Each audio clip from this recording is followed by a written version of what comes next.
আসসালামু আলাইকুম প্রিয় শিক্ষার্থীরা, আশা করি সবাই ভালো আছো। আজ আমরা অষ্টম শ্রেণীর ষান্মাসিক মূল্যায়ন পরীক্ষা 2024 শিল্প ও সংস্কৃতি যেটা অনুষ্ঠিত হতে যাচ্ছে 13 জুলাই 2024। তোমরা 13 তারিখে যে পরীক্ষাটা দিব তার জন্য যে আমাদের সিলেবাস আছে, যেহেতু পরীক্ষার আগের দিন সরকারিভাবে প্রশ্ন দেওয়া হবে, তো এর আগে তো আমাদের প্রস্তুতি নিতে হবে। আর প্রস্তুতি নিব আমরা 1 থেকে 59 পেজের মধ্যে। তার মধ্যে হবে আমাদের 5 ঘন্টা পরীক্ষা, এর মধ্যে 2 ঘন্টা হবে আমাদের লিখিত এবং 3 ঘন্টা হবে প্র্যাকটিক্যাল। লিখিত হবে আমাদের পরীক্ষাটা যে হবে তার মধ্যে 65% কিন্তু নাম্বার নির্ধারণ করা হবে লিখিত থেকে, আর বাকি 35% নাম্বার দেওয়া হবে এই প্র্যাকটিক্যাল আমাদের যে দক্ষতা অর্জন করেছে সেগুলোর যে প্র্যাকটিক্যাল পরীক্ষাগুলো হবে সেগুলো থেকে, ঠিক আছে। তো আমাদের কিন্তু রিটেন সাইটটা আমাদের খুবই গুরুত্বপূর্ণ, তাই রিটেন সাইটটা পড়ার জন্য অবশ্যই আমাদের এই পেজগুলো কী কী পড়তে হবে আমি সেগুলো আজ এই ভিডিওতে দেখিয়ে দিব। কারণ পরীক্ষার একদিন আগে প্রশ্ন তোমাদের বুঝিয়ে দেওয়া হবে, যারা আগে থেকে প্রস্তুতি নেবে তারা একমাত্র ভালো করে তোমরা লিখতে পারবে, এছাড়া কেউ পারবে না। আর এর উত্তরগুলো আমি তোমাদের সবগুলো এখন দেখিয়ে দেবো ডিটেলসে। তো দেখো আমাদের যে কাজগুলো করতে হবে, যে অধ্যায়গুলো পড়তে হবে সেগুলো হচ্ছে 1 কল্পনাতে ভ্রমণ করি, নিজের মনে স্বদেশ ঘুরি, এটা হচ্ছে 9 থেকে 14 পেজ। দেন তিস্তা পাড়ের গল্প 15 থেকে 20 পেজ। আমি কিন্তু এর উত্তরগুলো প্রত্যেকটা অধ্যায়ভিত্তিক আমার প্লেলিস্টে চ্যানেলটিতে দিয়ে রেখেছি, তোমরা সেখান থেকে এর উত্তরগুলো সংগ্রহ করতে পারো। তোমরা অনেকে বলো যে উত্তর দেন, প্রত্যেকটার উত্তর কিন্তু আমি আমার এখানে প্লেলিস্টে দিয়ে রেখেছি। তারপরে দেখো পদ্মার জলে ঢেউয়ের খেলা, এটা হচ্ছে 21 থেকে 27 পেজ পর্যন্ত। এগুলো প্রত্যেকটা কিন্তু সমাধান আমি আমাদের চ্যানেলটিতে দিয়ে রেখেছি, তোমরা প্লেলিস্ট থেকে সংগ্রহ করতে পারবে, ঠিক আছে সেগুলো। তারপরে দেখো রূপসা তীরের উজান সুরে, এটা হচ্ছে 28 থেকে 33 পেজ। কীর্তন খেলার পারে ধান শালিকের দেশে, এটা হচ্ছে 34 থেকে 38 পেজ, ঠিক আছে। তারপরে বুড়িগঙ্গার স্রোতে ভাষায় ভেলা, এটা হচ্ছে 39 থেকে 45 পেজ। তারপরে দেখো কল্পনা জানে চড়ে ব্রহ্মপুত্র পারে, এগুলো কিন্তু সব আমি কমপ্লিট করে সেখানে দিয়ে রেখেছি। তো দেখো তোমাদের জন্য এখন তোমাদের যে কাজগুলো করতে হবে এগুলো খুব ভালো করে রিডিং পড়তে হবে। এখানে কিছু কাজ থাকে, সেই কাজ সম্বন্ধে তোমাদের ধারণা নিতে হবে।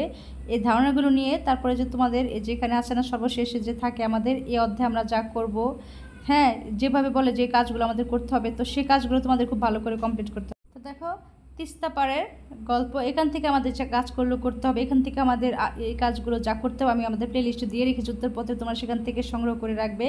আমি শুধু এখানে দেখিয়ে দেবো তোমাদের যে কাজগুলো করতে হবে, যেমন কাগজে আঁকার নকশা কীভাবে কাপড় সহ অন্যান্য উপকরণের স্থানান্তর করা যায়, মানে কাপড়ে আমরা কীভাবে আসলে আর্ট করব, কীভাবে আঁকবো সেই বিষয়টা এখানে পড়লে তোমরা এই ধারণাগুলো পাবে। পেপার কি, ট্রেসিং পেপার হলো এক ধরনের স্বচ্ছ কাগজ। এই যে ট্রেসিং পেপার নিয়ে তোমাদের একটা প্রশ্ন আসতে পারে যে ট্রেসিং পেপারটা কি। অবশ্যই ট্রেসিং পেপারের সংজ্ঞাটা তোমরা মনে রাখবে যে এটি হচ্ছে এক ধরনের স্বচ্ছ কাগজ যা কোনো ছবিকে ছাপ দিয়ে আঁকার জন্য ব্যবহৃত হয়। এই ট্রেসিং পেপারগুলো কিন্তু ব্যবহার করে তোমাদের কি তৈরি করা হয়, এই যে ছাপগুলো দেওয়া হয়, যে এগুলো ছাপগুলো দেখো ছাপগুলো ব্যবহার করার জন্য এই ট্রেসিং পেপারগুলো তৈরি করা হয়। তো এই ট্রেসিং পেপারটা অবশ্যই তোমরা একটু শিখবে। এই যে দেখো এখানে ট্রেসিং পেপার আছে, দেখো এই যে ট্রেসিং পেপারের থেকে অন্য একটা জায়গা থেকে ধরো তুমি তোমার বইয়ের থেকে একটা ফুল তোমরা কপি করতে পারবে ট্রেসিং পেপারে হুবহু হাত ঘুরিয়ে, তারপরে সেটা তোমরা নিয়ে দেন তোমরা কাপড়ের উপরে সেটা সুই দিয়ে তোমরা এটা ছিদ্র ছিদ্র করে দেন শুধু রং ছিটিয়ে দিলে সেটা সুন্দর মতন সেখানে বসে পড়বে। ধরো আমরা নীল নিয়ে নিলাম, নীল কিন্তু গুঁড়ো গুঁড়ো যে নীলটা থাকে, লিকুইডটা না, গুঁড়ো গুঁড়ো যেটা থাকে মানে পাউডার, সেটা আমরা যদি গুঁড়ি গুঁড়ি করে এখানে দিয়ে দিই তাহলে কিন্তু সেগুলো কি এর ছিদ্র দিয়ে ভেদ করে কাপড়ের উপর গিয়ে পড়বে, তো কিন্তু সেটা কিন্তু সেরকমই হয়ে যাবে অনেকটা। তো অনেক সিস্টেম আছে, কিন্তু এই ট্রেসিং পেপারটা ব্যবহার করে আসলে এই কাজগুলো করা হয়ে থাকে। তো আশা করি তোমরা বুঝতে পেরেছো, এই বিষয়ে প্র্যাকটিক্যালে তোমাদের শিখতে হবে। তারপরে হচ্ছে যে শিল্পী রশিদ চৌধুরী এখানে আছে, ওনার সম্বন্ধে কিছু ধারণা নেবে তোমরা। তারপর বিভিন্ন গান আছে, হ্যাঁ যেমন গাড়িয়াল গান আছে, বন্ধুর গান, তারপরে মাহুদ বন্ধুর গান, মানে মহিষ যিনি পরিচালনা করেন দেখাশোনা করেন তাদেরকে মাহুদ বলা হয়। আর গরু যারা পরিচালনা করেন দেখাশোনা করেন, গরুর যে গাড়ি হয় সেগুলো কি গাড়িয়াল, ঠিক আছে। তো মহিষের গাড়িগুলোকে বলা হয় তো মাহুদ, আর গরুর গাড়িগুলোকে বলা হয় গাড়িয়াল। তাই এই বিষয়টা এগুলো খুব ভালো করে তোমাদের পড়তে হবে। তারপরে কান্তজি মন্দিরের পোড়ামাটির ফলকটা, এই সম্বন্ধে একটু তোমরা রিডিং করে রাখবে। তারপরে সর্বশেষে দেখো আছে এই অধ্যায়ে আমরা যা করব। তো আমি কিন্তু সবগুলো বিষয় আমি তোমাদের কিন্তু খুব বিস্তারিতভাবে আলোচনা করে দিচ্ছি আমাদের প্লেলিস্টে। তো আমি এখানে শুধু তোমাদের যেগুলো পড়তে হবে, এই যে অধ্যায়ের শেষে প্রত্যেকটা অধ্যায়ের শেষে যেমন কি করতে হবে এই গানগুলো থাকে, এগুলো তোমরা খুব ভালো করে কমপ্লিট করবে। এই দেখো এখানে আছে এই অধ্যায়ে আমরা যা করব, এটা হচ্ছে পেজ 46 দেখো খুব সুন্দর করে কিন্তু বলা আছে অধ্যায়ে আমরা যা করব সেগুলো বিস্তারিত তোমাদের আলোচনা করতে বলা হয়েছে। এই যে বিষয়গুলো আমি কিন্তু এখানে পড়ছি না, কারণ আমি আমাদের প্লেলিস্টে অনেক সুন্দর করে তোমাদেরকে বুঝিয়ে দিয়েছি। তোমরা যদি এক নজরে সেগুলো দেখো, আশা করি তোমাদের বুঝতে কিছু বাকি থাকবে না এবং তোমাদের পরীক্ষাটা অনেক ভালো হবে। তোমরা আমাদের প্লেলিস্ট থেকে দেখতে পারো, আমি তোমাদের প্লেলিস্টও দেখিয়ে দেবো। রূপসার তীরের উজান সুরে দেখো, এই যে এই বিষয়গুলো খুব ভালো করে তোমাদের পড়তে হবে। এই যে রূপসার তীরের উজান সুরে, এগুলো আমি কিন্তু খুব ভালো করে তোমাদের প্রত্যেকটার উত্তর সুন্দর করে বুঝিয়ে দিয়েছি। এই যে রং কীভাবে তৈরি করতে হয়, এগুলো খুব ভালো করে আমি সেখানে বুঝিয়ে রেখেছি। আমি তোমাদের দেখিয়ে দিচ্ছি কোত্থেকে তোমরা পড়বা, ঠিক আছে?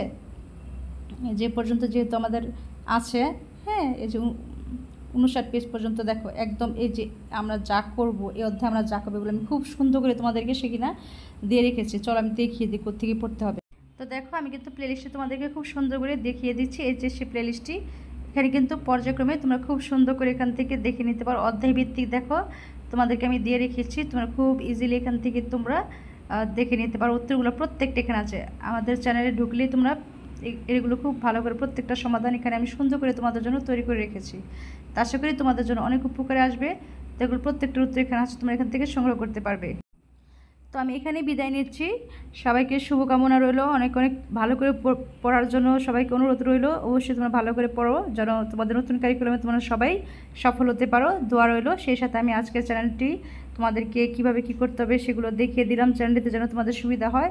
আর এগুলো পড়ার জন্য অবশ্যই তোমাদের অনুরোধ করবো, কারণ পড়ার কোনো বিকল্প নেই, শিখতে হবে। একটু প্র্যাকটিস করো, অনেক সহজ। প্রত্যেকটা ভিডিওতে তোমরা গিয়ে খুব ইজিলি দেখলে বুঝতে পারবে, ঠিক আছে? তো আজ এখানে বিদায় নিচ্ছি। সবাই ভালো থেকো, সুস্থ থেকো, আল্লাহ হাফিজ।